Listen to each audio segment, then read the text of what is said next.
Hey everyone, I want to do a quick video on how to get the double tap feature on your current Apple Watch. This is the Apple Watch Series 4. It's running watchOS 10. And last week, Apple announced a really cool feature for the new Apple Watches, the Series 9 and Ultra 2, where by double tapping your index finger and your thumb, you can basically enable quick actions in different applications on your Apple Watch, as well as scrolling through pages and etc. And it's very cool. The sad part is that they restricted it to the new Apple Watches that are releasing this week. So there's a very similar feature on your current Apple Watch.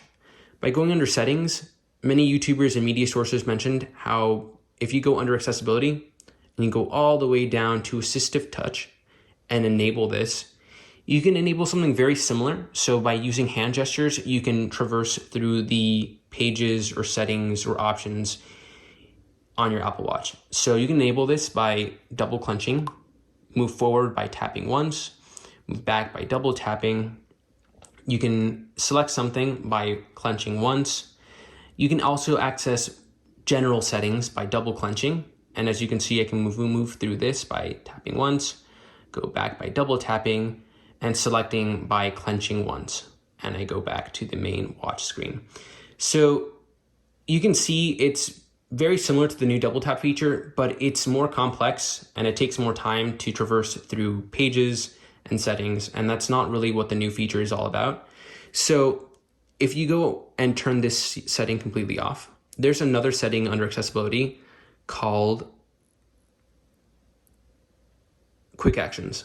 So usually this would be off, or it might be when assistive touch is enabled. You want to make sure that it's on and that the appearance is minimal.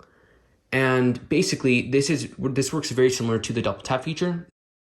So for example, if we were to go to an application such as voice memos, we can start a voice memo by double tapping our index finger and our thumb. So we can see that, let me go back.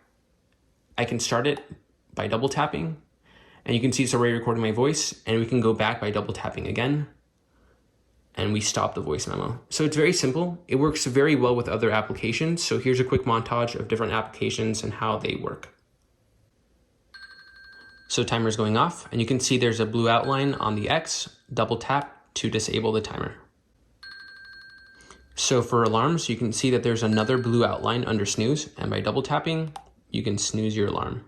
For music, you can also do the same thing. So you can pause a song by double tapping, and you can resume the song by double tapping again.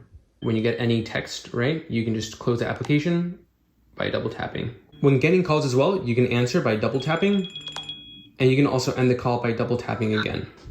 And we just ended the call. And just like they showed during the keynote, if you go to the camera application on your Apple Watch, you can also take a picture using your phone by double tapping your index finger and your thumb. So you can see, double tap.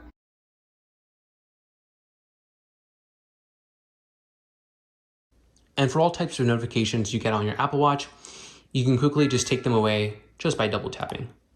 So this feature, again, is very useful, especially when you have your other hand occupied, such as when you're driving, you're cooking, you're brushing your teeth, etc. You might have noticed that this feature is also available on older OS versions. The problem is that a big, humongous text box would appear whenever I used it, and it would just be very obtrusive to whatever content was being shown on the Apple Watch. So on watchOS 10, it's much better.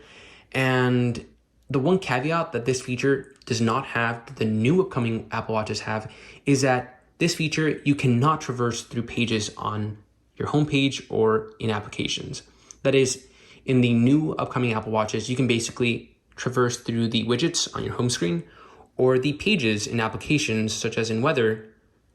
By double tapping, you can basically traverse through these different pages. And that isn't available on older Apple Watch versions, even though the current technology on Apple Watches, especially up to the Series 4, have everything enabled or required to reproduce that same action. So it's a little bit sad that Apple restricted it, but this is the closest I could get to it. Hopefully this video was helpful, and please spread the word, because when I showed this feature to my friends and family, they found it to be very helpful, especially when their other hand was occupied, such as when responding to calls, ending timers, snoozing alarms. It was very helpful. So hopefully this video was useful. And if you have any comments, suggestions, please leave them down below. Thanks for watching. See you later.